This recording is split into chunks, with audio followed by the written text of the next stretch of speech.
Hello everybody, welcome back to that Flight Sim channel. Captain Gonzo coming to you for another tutorial. Now, before I get started here tonight, I just want to say that Flight Simulator 2024 should be marketed as a horror game, not a simulator. And why is that? Well, much like a horror game or a horror film, you just never know what kind of bugs and scary stuff is waiting for you around the corner to scare you and mess you up. So I say that, you guys all know we're still dealing with a lot of bugs and a lot of issues, and the Caravan is not shy away from it. So I'm going to start with the pre-flight inspection here in just a moment. However, let me just say this, guys. I wanted to kind of apologize. Captain Flako and I were talking yesterday, and I didn't expect to get as much attention as we did on the initial Caravan tutorial. If you guys haven't seen it, check it out. I'll link it here in the description or put a card up on the video. And guys, we are honestly just baffled at the feedback and engagement that we're getting from you guys, our community of followers, and we are so happy. But with that being said, I want to hold myself and Captain Flako to higher standards. As our community is growing, our followers are growing, subscriptions are coming in, or subscribers I should say, and we just want to make sure that we're giving you even more accurate, better videos and tutorials. We know a lot of you guys are tackling on this airplane along with many other airplanes in your career mode. And so we feel like, you know what, we got to really redefine some tutorials and really dig in deeper. So one of the airplanes that we've seen, it is very popular, is this right here, the Caravan C208. So while I'm doing the pre-flight inspection, I just want to give you some details on my end. Remember guys, this is a default airplane. So even though Asobo announced and told us that every single default airplane would be pay-aware level, they might look pretty, they might look like pay-aware aircraft, but I'll be honest, the autopilot and systems are really a hit or miss. It's a roll of the dice, to be honest. Every time I hop into this plane, or the Pilatus 12, or the PC-24, there's always something working and something not. So remember guys, we're all part of the same growing pains that you guys might have been experiencing, or who knows, maybe it's just us experiencing the issues on our own. So yeah, just want to make sure that you guys know that we are honest people. Remember, we're not professionals. I am merely a private pilot with just my limited amount of knowledge, and I rely heavily on not only my real-world flying experience for some basic fundamentals, but also on my years on general aviation in general. Captain Flako and I have been working in aviation for a decade and a half at least now, including aircraft systems and ordnance in the Air Force, to working civilian side as ramp workers, then building aircraft for Embraer, and now we are in the aerospace industry building a huge rocket. So keeping that in mind guys, we're not experts, we're not professionals. Remember, we don't fly these planes in real life, so we are bound to make mistakes, and that's fine, right? Because we are all learning together. Anyways, just wanted to get that out there guys, wanted to make sure that you guys understood why we're doing this again. I'm not satisfied with that first video I did, even though people learned something. I'm just not happy with what I taught you guys, and I want to rectify that by doing this whole tutorial again. So today's flight will be from PIE here, St. Petersburg, Florida. If you're not familiar, we are just outside of Tampa on the West Coast, and we're heading to Orlando. It is a rather short hop, but one thing I did not do on the first video was run you guys through a actual procedure or a precision approach, such as an ILS. All I did was kind of half-ass fly the bird from Houston to Houston. And yeah, and honestly, I saw some feedback and I don't blame you guys. I wasn't happy with the entire video, to be honest. So I apologize, but again, here we are making up for it. So today we'll be flying the Caravan. Like I said, this is a simulated FedEx run. When I used to work at Orlando, we used to receive FedEx feeders at nighttime, and so I figured why not do this flight even though it's not real. The real route came in from Tallahassee down to Orlando around 2 in the morning. So what we're going to do is go through the checklist here, if this lets me complete it. Yeah, we're going to say we did a pre-flight external. We're going to go through the before starting engine checklist. So pre-flight inspection complete. All key locking cabin doors are locked. Passenger briefing completed. Cabin doors are latched. Left crew, right crew doors are unlocked. Parking brake is set. Remember, you'll find that underneath the yoke right there. And stand by. I re-enabled my cursor so you guys can see where I'm clicking and stuff in the cockpit. Flight Simulator 2020, the cursor always shows offset like couple inches of where I'm actually clicking, so that's why I disabled it. All right, control locks are removed, seats and seat belts, all switches are off except we just turned on the battery and the avionics bus on. So we'll set the ignition to norm. There's your ignition. Make sure it's on the down position to norm. Circuit breakers check-ins. Here's your circuit breakers. Make sure they're all in. I don't see any other circuit breakers in the cockpit. Fuel tank selectors. They are above and to the middle. So right here, make sure they are on the outboard settings for on left, on right. And the air conditioning switches, make sure they are off. They are found here just forward of your throttle quadrant. So AC fans are all off. We'll turn this to off for now. Temperature selected, or selector, turn the knob counterclockwise completely. So up here, you've got your vents. Make sure they're fully closed. And down here, for your temperature selector, make sure it is all the way left. Bleed air heat is off. That's the switch right here. Cabin heat mixing air. Push the lever fully forward. That's going to be your first knob here. Make sure you push it in for flight. And your emergency power is normal. So your emergency power is right next to your power lever in the throttle. So let me go ahead and set my power to idle. You can see we were in the beta range. And if you're not familiar with the beta range, just check out the first tutorial we put out where I explain what your alpha range is on your power setting and your beta is as well. So here's your emergency power. You see it is in the normal. So keep it down here. Power is idle. Just verified that. Prop RPM, we're going to set it full forward. So let's go ahead and use the prop lever. Blue handle, or blue lever. I always say handle. Somebody's going to shoot me one day for saying that. And your fuel condition, make sure it is in the cutoff or all the way back. There it is. Fuel and oil shutoff, check full in. That is going to be that red knob here. So if you pull it out, you won't have any fuel or oil introduced into your engine. So make sure you've got it pressed in. Battery 1 is on, or just battery. Avionics 1 on. Battery's here. Here's your avionics. Wing flaps, verify they're up, as indicated by the black lever here. They are indeed up. You can always just look outside. Seatbelt lights are going to come on. They are found right here. And we'll go ahead and turn on the no smoking light as well. Fire detection warning. Let's go ahead and test that.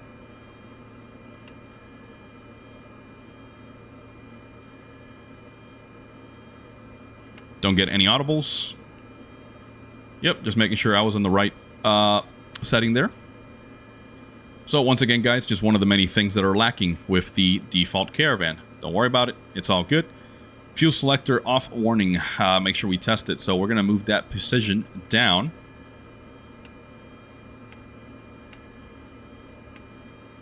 And again, I don't think I've got any CAS messages popping up from that switch. So, whatever. And then it's telling you to switch your avionics off and your battery off. However, we keep it on because when you switch over to your starting engine checklist, that is the first thing it asks for. Battery on. We'll go ahead and set our beacon light. You can see I've already flicked it on. It's found right here on your lights panel, just next or left of your primary flight display or PFD. Avionics are on. Engine indicating systems. We're going to verify that we don't have any red X's over your torque, ITT, or your NG. Bus voltage, check 24 volts. We're showing 25 volts. That's good. Emergency power is normal. Emergency power lever annunciator. Make sure you don't have anything showing emergency power. Yep, CAS is not showing that. That is off. And the propeller area is clear. Fuel boost, we'll set it to on. That's going to be right here, just behind your battery. So fuel boost on. Fuel pressure, low annunciator, check off. I don't have a low fuel pressure annunciator. We just see the oil pressure and low vacuum. That's fine. We'll set the starter. We'll go to fuel flow, verify we've got 0 fuel flow. Yep, you can see underneath your fuel quantity here, we've got a fuel flow of 0 pounds per hour. Good. Now we're going to turn on that starter. Once the starter comes online, then we're going to check to make sure that the ignition on is illuminated, although I don't think it shows up. And then verify the oil pressure indicated. Once we hit 12% minimum on the NG, or your gas generator speed here, we're going to go ahead and throw that fuel condition lever to low idle. Then we're going to monitor the fuel flow. We're going to verify ITT. If it peaks to 1090 degrees Celsius, make sure it only does that for 2 seconds or less. Now, it shouldn't get nowhere near that, but just in case it does, just make sure you know where to monitor it. So let's go ahead and go through it, guys. So here we go. We're going to go ahead and set our starter to start. You can hear the engine coming on. All right, so oil pressure increasing, prop RPM increasing. There's at least 12% NG. We're going to grab the condition lever and throw it to low idle.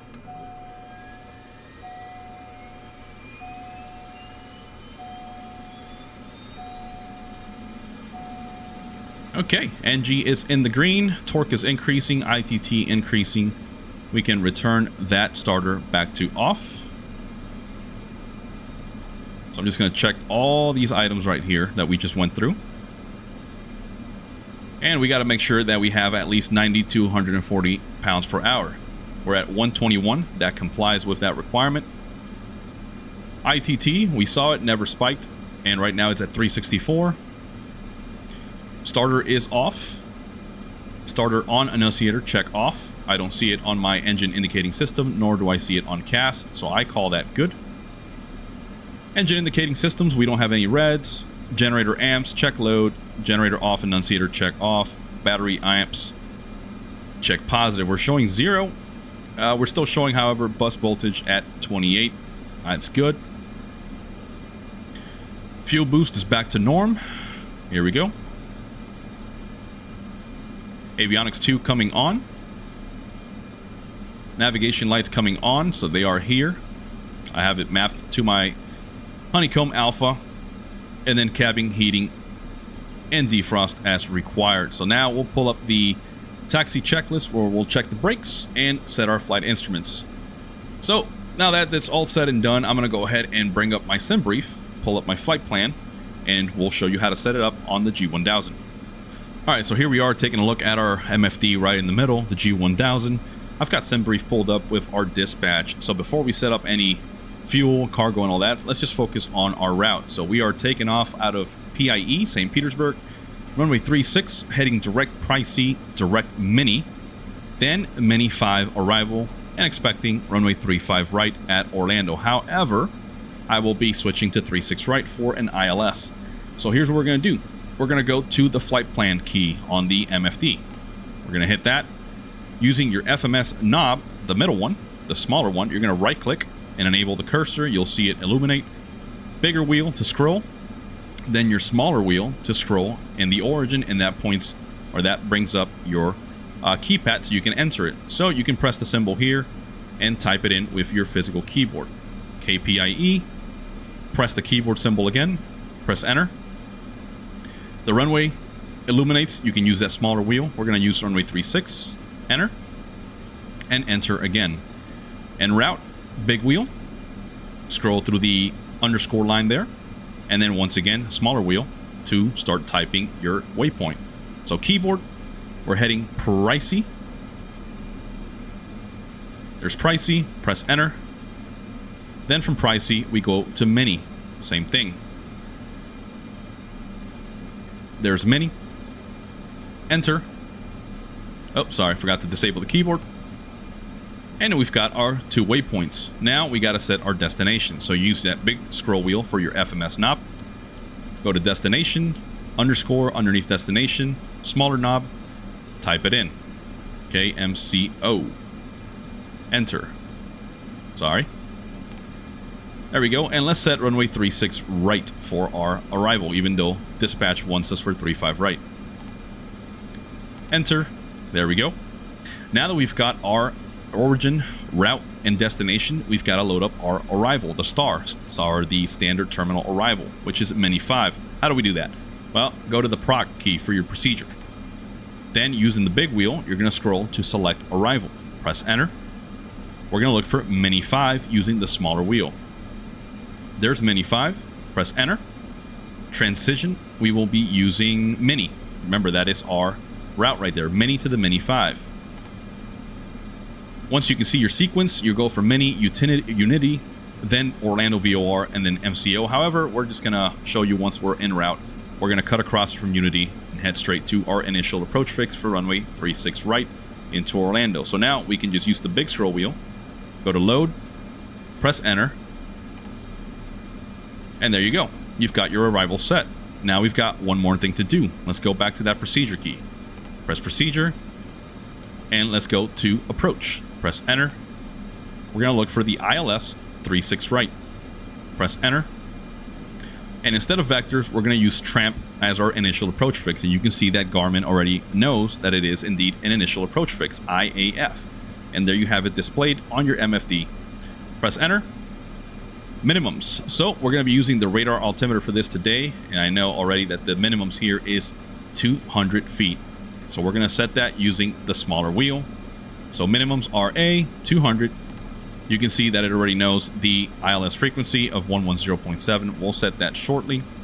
And then if you want to verify your sequence, you can do so. But let's go ahead and just press load. We don't want to activate it just yet. Press load.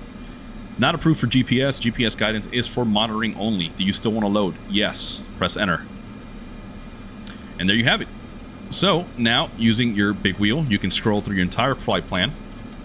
And you can see that we've got everything set up for our flight. So you can just click the flight plan key, you'll exit, and you can see the route being displayed in your magenta here, going eastbound towards Orlando. Now let's set up our aircraft weight and balance and all that. So dispatch wants 818 pounds of fuel, 6 passengers at 330. Don't know if it'll take the cargo, but at least the fuel will get it set. So go to fuel. I'm in pounds. 1,000. There we go, 831 pounds. So we'll set that. Seats, yeah, 340 pounds. Let's see if it'll take it. This thing always throws me off, I'll be honest. This interface is kind of crappy.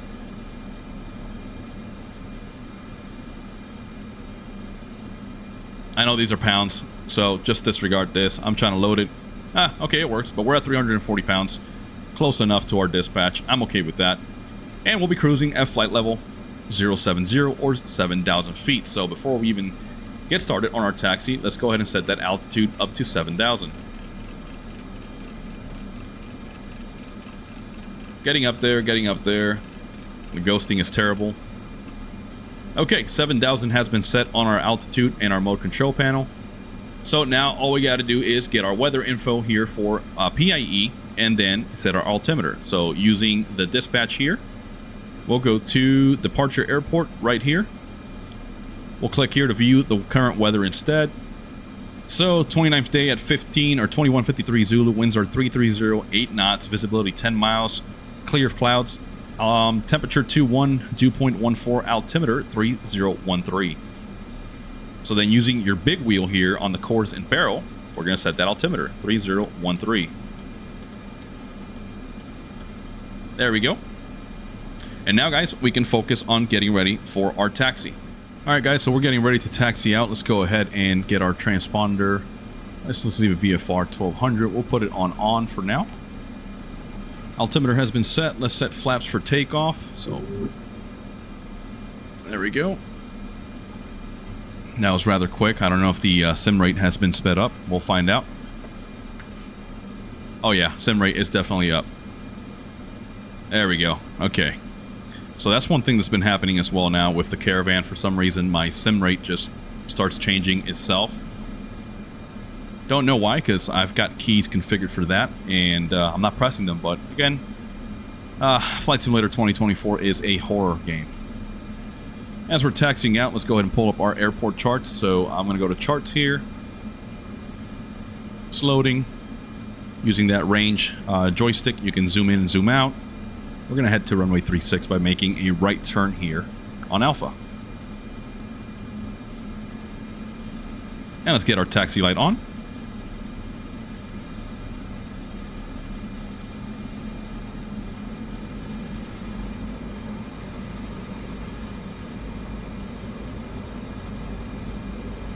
And honestly, right now, I can't tell if my sim rate is too slow or too fast. By the way, if you guys are wondering who makes the scenery, it is Vertical Sim, another high-quality developer, payware, of course.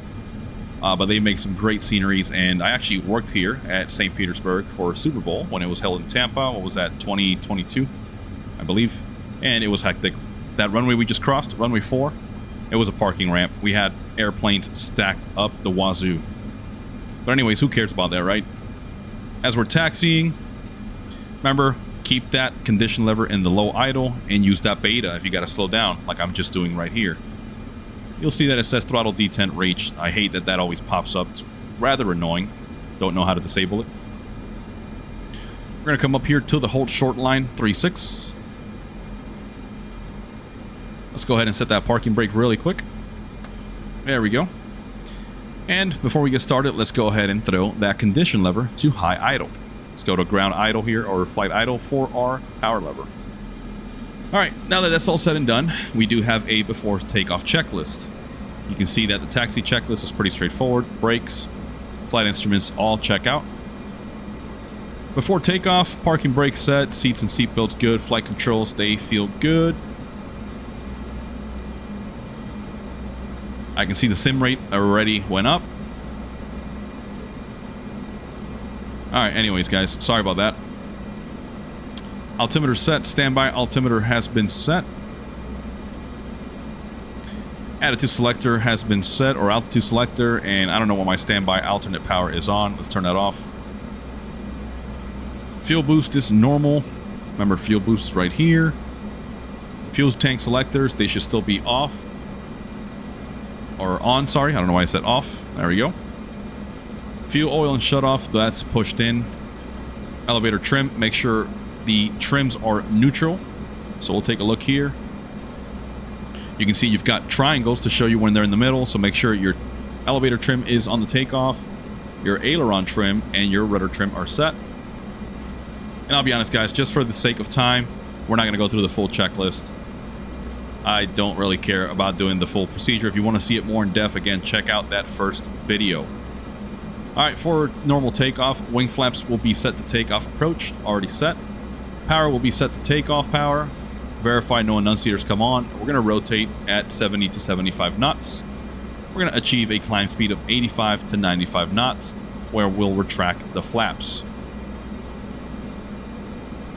Alright, so let's go ahead and pretend we've got our takeoff clearance now. Let's get our landing lights on. Strobe lights are on. Let's go ahead and get our pitot heat on, stall heater on. That's all good. Let's go ahead and set that transponder to altitude reporting. Press back. We don't need the airport chart anymore, so we can just go back, open the map up, make sure we're all good.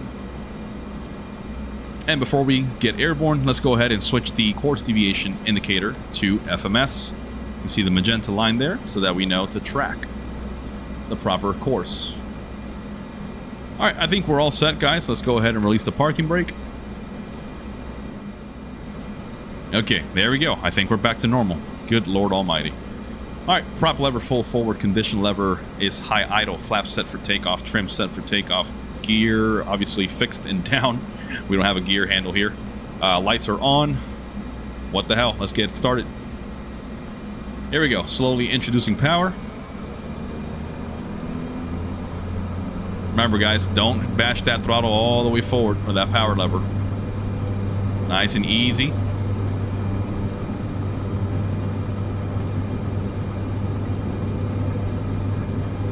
There's 70, pitching up, and we are flying. Remember, we're looking for 85 to 95 knots on the climb out. So let's reduce pitch a little bit here.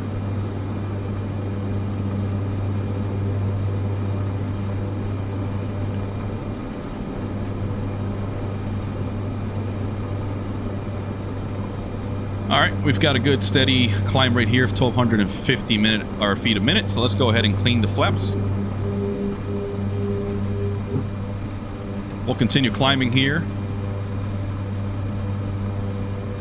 And again, look at my power lever. I am not full power here, right? I'm monitoring my engine indicating systems there to make sure that we're not exceeding temperatures, torque, or ING limits. Now let's do a manual right-hand turn to set ourselves up for a intercept course for that route.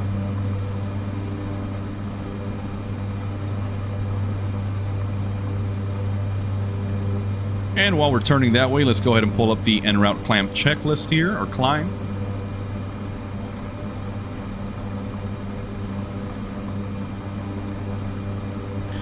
We're gonna let the airspeed build up a little bit more.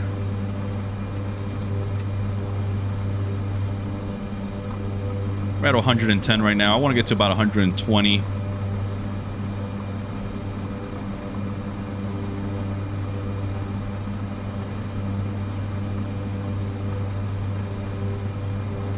I think I figured out the issue, guys. When I'm pressing the plus key to zoom in and zoom out, or using the scroll wheel on my mouse, it's somehow mapped to my sim rate. So I'm going to go ahead and change that here in just a few seconds once we're cruising, and make sure that it doesn't bother or piss me off anymore, because it's really annoying.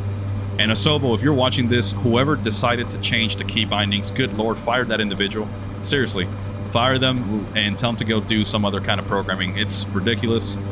Flight Sim 2020's key bindings were perfect, so why in the hell did you guys decide to do that? I don't know, but literally, seriously, just fire them. Alright, enough of my soap opera, so let's go ahead and pitch down a little bit here as we head on course to Pricey. Once we get to about 120 knots there's 119. We're kind of flirting with it. Let's go ahead and enable yaw damper. Let's get autopilot, flight level change, and let's go nav. And you can see now that the aircraft, or the autopilot, is engaged. We are indeed in flight level change. So we're going to target an airspeed of 122 knots. There we go again. Sim rate just being funky. God, I hate the sim so much sometimes. I'm tempted to open this door right now and just jump out and just call it a day, guys. Alright, I'm going to try to keep the zoom level here. Let's see if the autopilot does what it has to. So far, so good. Pretty decent. So again, just to cover the buttons we pressed, we engaged the autopilot, yaw damper, flight level change, monitoring the speed that we were at the time, and then we enabled nav mode because we switched our CDI source to FMS. So we know we're on the right track. And as you can see, we're climbing along smoothly, 700 feet a minute. So the autopilot will manage your climb rate to maintain that target airspeed. Alright guys, I think this will be a good point to just kind of pause here and pick back up once we're cruising, and then we can cover several other functions that we'll be needing for our approach tonight into Orlando International. So I'll see you guys in a few seconds. Alright guys, we're climbing 5,200 en route to 7,000. Let's check that cruise climb checklist. So we're going to go here. Inertial separator set, position to normal or bypass as conditions require. Right now, we're not expecting any icing conditions or anything, so I'm going to go ahead and bypass. So we're going to pull that. Airspeed, 110 to 120. We're doing 122 knots. Prop RPM should be at 16 to 1900 RPM. We're 1874, still on a healthy climb up to 7,000. Power, observe, takeoff, ITT, and NG limits. Yep, so we're all good there on the en route climb. Climb checklist complete. We'll have the cruise checklist stand by here. As you can see, the weather here is changing somewhat, so we are going to be flying through some cloud layers here. Hopefully not too bad, however, as we continue to Orlando International. Let's go ahead and start prepping our lights here, because it's going to get a little bit dark. There we go. Just mess around with your knobs here. There's the floodlight. Make sure our standby instruments are nicely lit. And since we're airborne and it's probably going to get a little cooler, let's go ahead and enable our bleed air heat.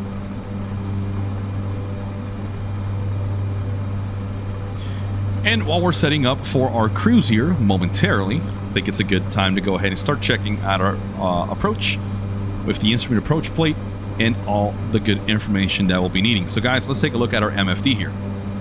So you can see we're inbound to Pricey. We're still, let's see, about 9 minutes and 43 seconds away.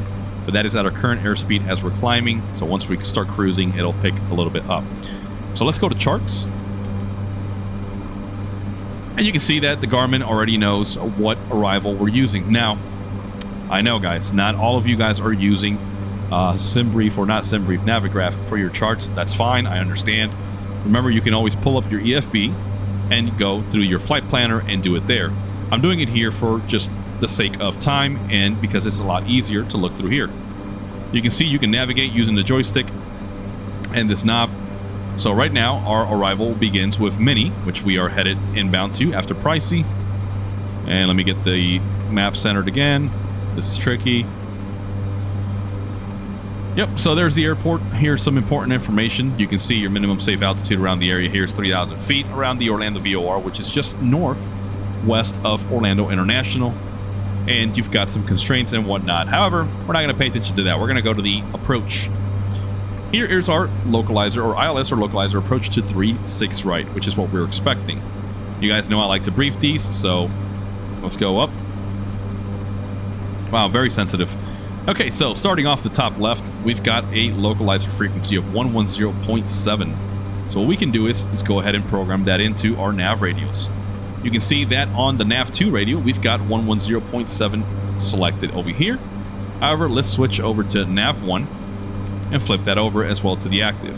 Now, this can throw you off a little bit, guys. You can see how you see the value highlighted right now. Well, that's the standby frequency, and whatever's active will be on the outboard here. All right, final approach course will be 5 degrees, which we will set using the course knob once we switch our nav mode from FMS to the localizer. However, because we've already loaded it into our flight plan, whenever we do switch our CDI to localizer 1, you'll see that the course populates here on the top right, and it'll automatically be set to 5 degrees. We'll just have to verify that. All right, so we're expecting for that glide slope to come alive at Jacor at 1,600 feet. Our decision altitude will be 292 feet barrel, or decision height of 200 feet on the radio altimeter, which we already set before we took off. Let's come right. Airport elevation will be 96 feet. Touchdown zone elevation of 92 feet. There's that minimum safe altitude 3,000 that we saw earlier. Now for our missed approach procedure, you'll see that if we go missed, we are going to climb to 500 feet, then make a left climbing turn to 3,000 feet on heading 309, and outbound on the Orlando VOR radial 248. You can see it depicted right here. There's your radial, outbound 248 to Denmore. And at 6.0 DME from Orlando, you're going to hold. And then it says to continue the climb and hold to 3,000. So that is our missed approach procedure. Transition level is flight level 180. We're going to come down here. You guys should already know by now that this is your horizontal depiction of your glide path and your approach. You can see Tramp will begin at a distance of 16.8 from our localizer at 5,000. We'll continue inbound on heading 005, which is our final approach course. Flozzy 4,000, Silky 3,000, and then Jacor, which is where our glide slope becomes active. You should be at 1,600 or slightly above. Then on the bottom here, we're looking at our ground speed in knots, where we're going to be closer to 70 knots. So you can see with a glide slope of 3 degrees, which is standard for most approaches, you can expect a descent rate of about 372 feet a minute. Let's go 478. We're going to say 90 knots. So 478 feet a minute with an estimated time on the approach of 3 minutes and 4 seconds. Then here's your minimums once again with the ILS. So you've got lateral and vertical guidance. If your localizer is the only thing active, so you're only receiving lateral guidance and not vertical guidance, glide slope is out, your minimum decision altitude goes up to 440 feet on the barrel, or 348 radar altimeter. That is with UVEC, so this waypoint. If you're going without UVEC, that minimum decision altitude goes even higher to 540 or 448 on the radio. Lastly, our runway visual range, RVR. So standard ILS, RVR is 1,800 feet or half a statute mile. If your touchdown zone and centerline lights are out, that RVR goes up to 2,400 feet or half a mile. And if the automated, or the airport lighting system, is completely out, the RVR goes up to 4,000 feet or 3/4 of a statute mile.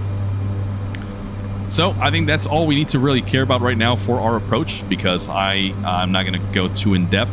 Just want to make sure that we brief this, make sure we've got our proper nav frequency set to 110.7, and you can see that localizer identifier is India Oscar Juliet Papa. All right, guys, so let's go back to the map here, see where we're at. We're inbound Pricey, so we're still doing just fine on our flight here.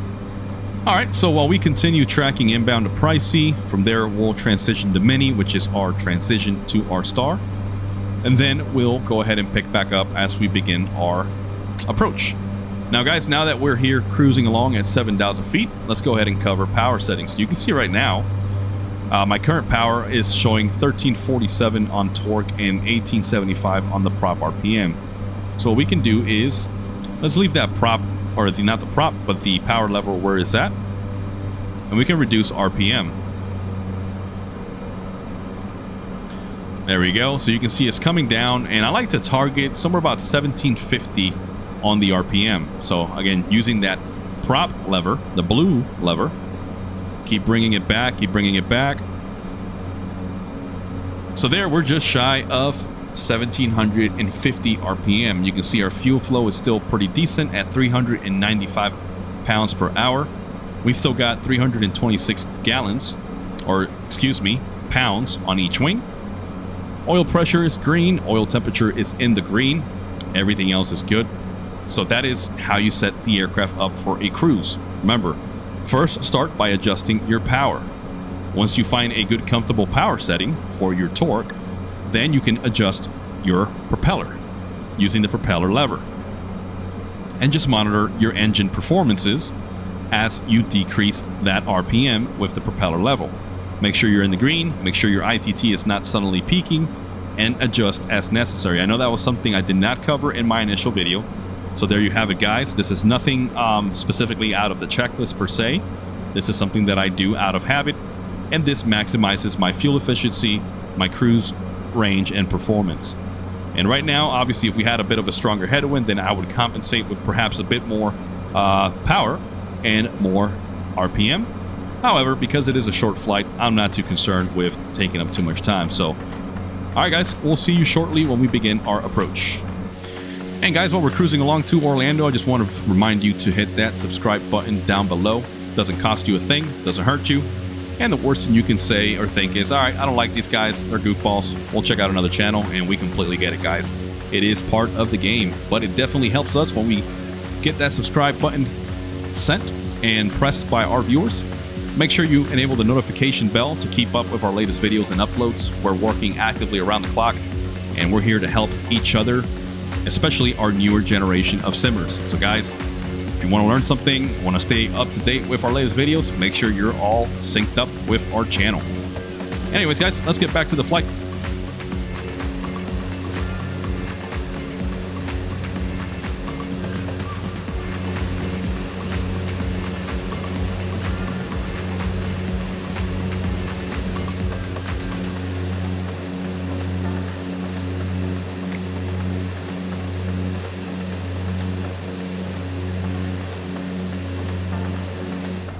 Alright guys, so here we are just crossing Mini, and we're inbound to Unity per our flight plan. However, what we're going to do is set up a direct to tramp, which is going to send us up for a nice long left base into that intercept course for the localizer. So before we do that, let's go ahead and look at our descent checklist. So inertial separator, we've got to set it. Let's go ahead and put that back to normal. Push it in. Seat belts are on. You can see the sign here. No smoking light is on. Altimeters, we've got to verify the weather at MCO. So let's go to SimBrief, dispatch. Let's close that. Let's go to arrival, details, get the latest weather. Winds are 260 at 4 knots. Visibility 10 miles. A few clouds at 3,000, broken 25,000. Temperature 21, dew point 12. Altimeter 300 or 3011. So let's go ahead and do that. 3011. Let's come back to the checklist. Let's set that barrel. 3011. Navigation source select. We're still on the FMS via the CDI, or course deviation indicator. We'll still need that. Power as required, and then the prop RPM, we'll have to set it to be at 1900 RPM prior to beginning any instrument approach procedure. So we'll remember that when we're establishing ourselves on the final approach course there. And then we'll go ahead and leave the before landing checklist ready so that we can look at it when we need to set up for our landing. All right, so let's look at our flight plan here. Again, FPL key on your MFD. And you can see that Unity, we're at 7,000, and the ORL VOR is at 7,000. However, that is if we were continue on track. What we want to do is cycle down the tramp and enable a direct to. So here's what we're going to do. We're going to right-click on the knob, and then using the big wheel, you're going to scroll till you highlight tramp. Once you are over tramp, you can go ahead and press D or direct to. You can see that it already selected that waypoint. Press enter and activate. And you can see our nav track now changed. Look at the boxes here on your PFD. You can see that the aircraft is following along just how it should. And in the center there, you see a TOD. That is your top of descent. How is that being calculated? Well, tramp has an altitude there of 5,000 feet. That's how we set it up, or that's how the Garmin approach picked it up. And so you can see that the FMS is already telling us, okay, if you've got to be at tramp at 5,000, this is where you're going to initiate your descent from 7,000 feet. So let's go ahead and reset our mode control panel altitude select to 5,000.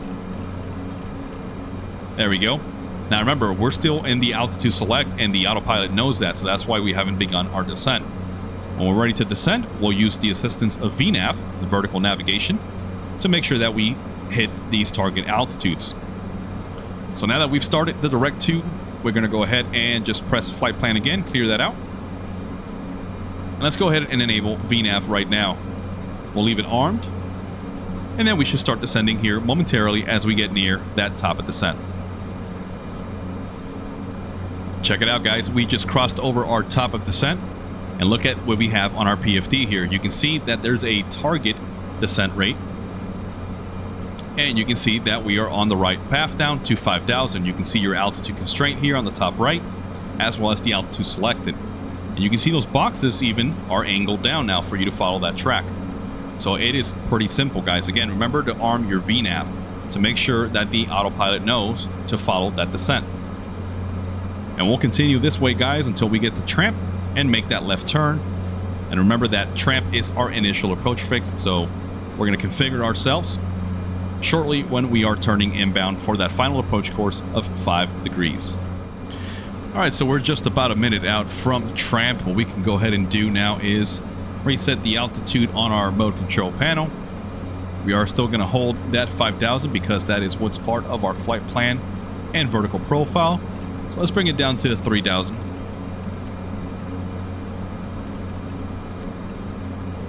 There we go. There's 3,000 on the altitude tape. Here's the left turn to establish ourselves. Now I'm going to leave it on the FMS because it is still going to line us up with that approach route. And once we're more of an intercept heading here, I'll go ahead and enable nav mode, or actually approach mode, and switch that CDI from FMS to the localizer. So here we are, squaring off this term somewhat, heading 054 currently. And again, our final approach course is 5 degrees. So here we go, we're inbound Flazzi. Let's go ahead and enable approach mode. Let's switch CDI. There we go. You can see that course is already set to 5 degrees. There's the localizer that is active now. You can see that we are rolling to capture it. Next waypoint Flazzi, we should be at 4,000. You can see that we're descending to 3,000, but it's going to capture there at 4,000.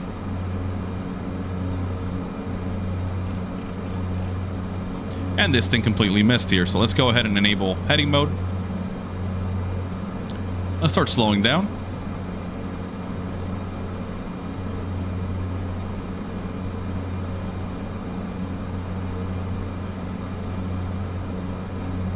Now let's try this again.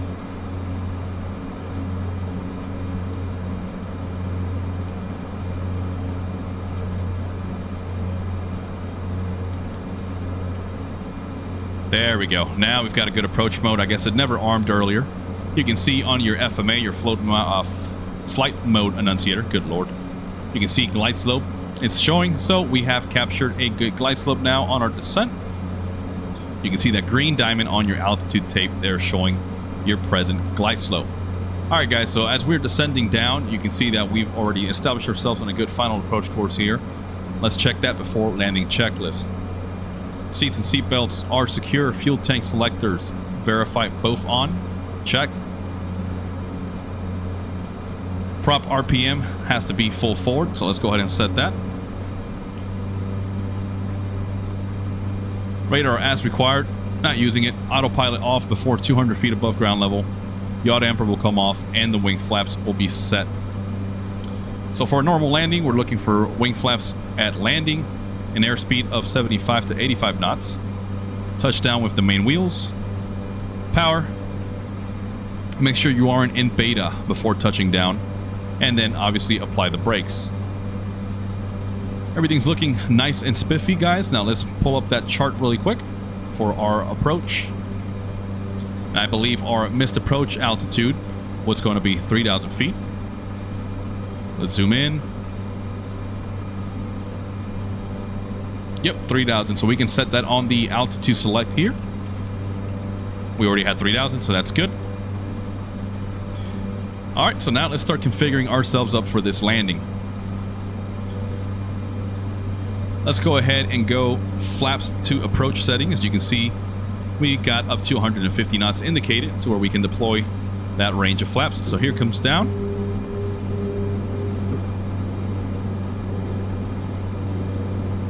And you'll see that this autopilot gets funky here when you start introducing flaps and messing with your power a little bit. So we'll let it do its thing. We're going to have some oscillations, but it's all part of the game, unfortunately.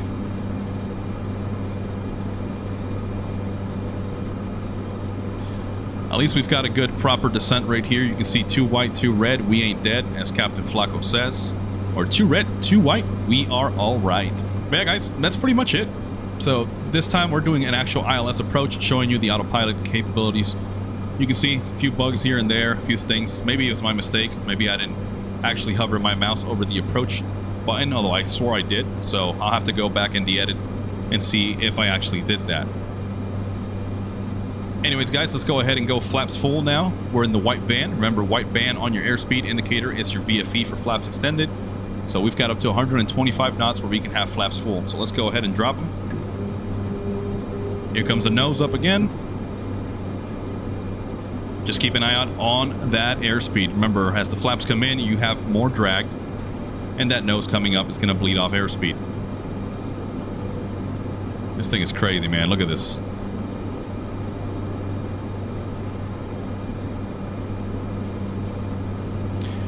And for a lot of you guys, I've noticed that there's a lot of comments talking about being unable to set the Caravan up for a proper landing and coming in too fast and floating. Well, the floating obviously is something that you'll have to learn how to combat and set yourself up with. But like I've commented before, guys, a good landing starts with a good approach. That is cliche. That is about as, you know, basic as it gets. But I promise you, that is the key to a successful landing. If you're unstable on your final approach, you're not going to have a good landing. And so look at my airspeed right now. I'm barely doing 80 knots. Flaps are full.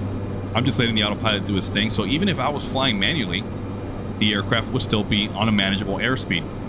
Now, keep in mind, guys, that on career mode, I am highly, highly certain, I am very convinced that the career mode entirely is broken. All right, you can hate on that. You can say, no, you're just dumb. You haven't tried it. Guys, I've seen enough comments, enough people complaining how all of a sudden the winds are doing 35 knots, 50 knots, and, you know, you're getting blown off the runway. I don't know. That's why I don't waste my time on that career mode. But that's just me, okay? That's my take. So it could be an issue of just the winds in the simulator during your career mode. If you're having issues with a particular plane, just come to free flight and see if it compares at all. As you can see, we're holding 82 knots, and we're looking to touch down at 75 to 80 knots, or 85 knots. And this whole oscillating thing, going left and right, is really pissing me off, so I'm going to go ahead and disconnect the autopilot here and take over. Yaw dampers off, my controls. Flight director, go to hell.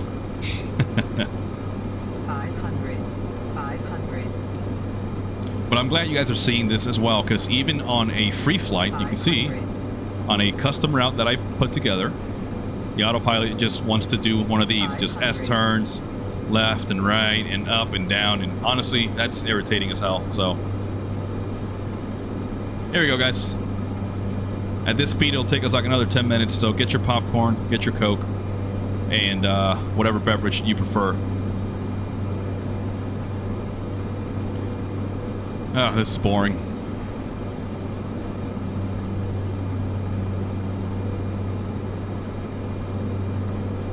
I like the lighting, though. I'm going to say the lighting here at nighttime looks pretty good. Not bad, not bad. All right, so we're below the minimums. We obviously are continuing this approach. And now we're going to try to stick her down nice and gently, boys and girls.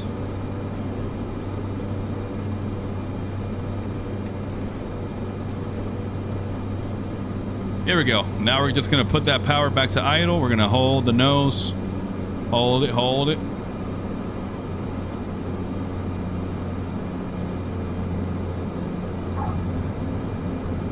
And there you go, guys. We're down on the ground. Let's go into beta.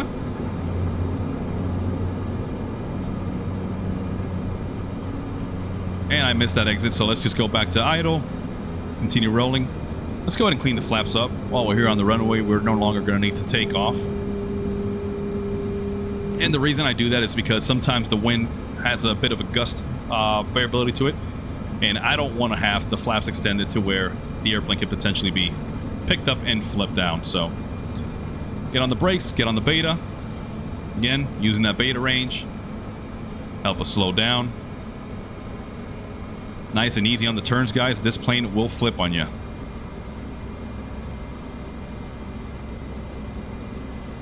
Let's go ahead and continue taxi via Yankee here.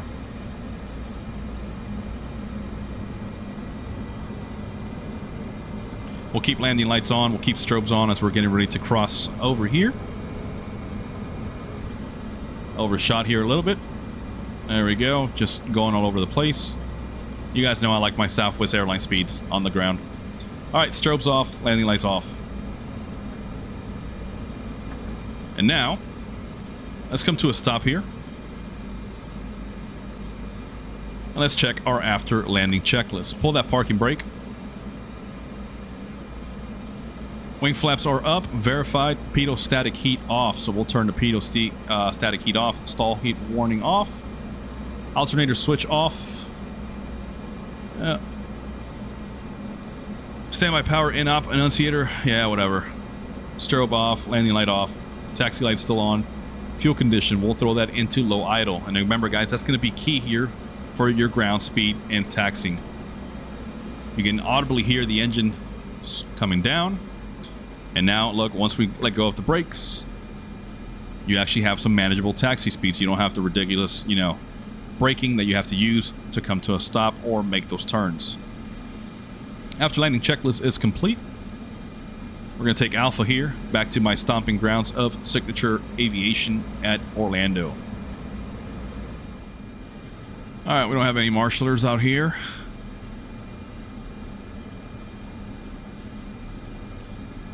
And every time I fly in and out of here in the sim, it just brings back a crap ton of memories here.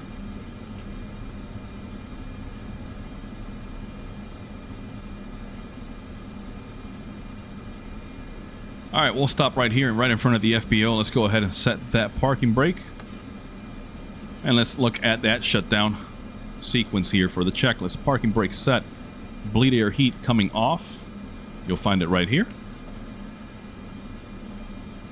Temperature selector, make sure it is counterclockwise. So that's going to be the one right here, just in front of your condition lever. Make sure it is fully counterclockwise. Okay, vent air fans, make sure they are off.